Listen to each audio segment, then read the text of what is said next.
In this example, let's illustrate from a cash accounting system the impact of a grain storage management decision.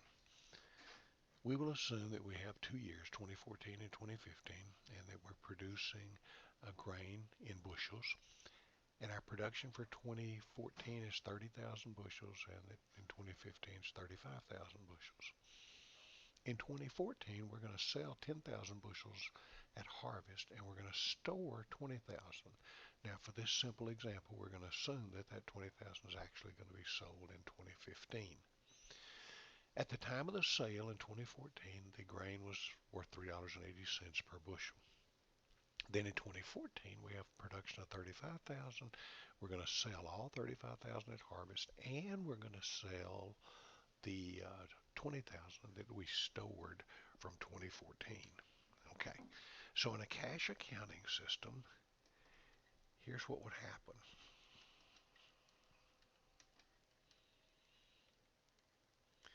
In 2014, in a cash accounting system, remember, you simply record revenue and expenses when money changes hands. So in 2014, you would sell 10,000 bushels at a price of $3.80, which would give you $38,000 of revenue. Okay? So this is revenue. Right? In 2015, you would sell 55,000 bushels. That's the 35,000 produced and the 20,000 from the previous year, and you would sell those at $3.95, which would give you $217,250.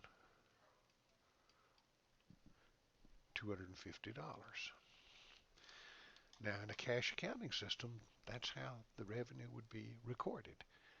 But now you can immediately see the problem in a cash accounting system. If you were trying to use your profit as a measure of your management ability, you would have $38,000 worth of revenue in one year and $217,000 worth of revenue in the next year.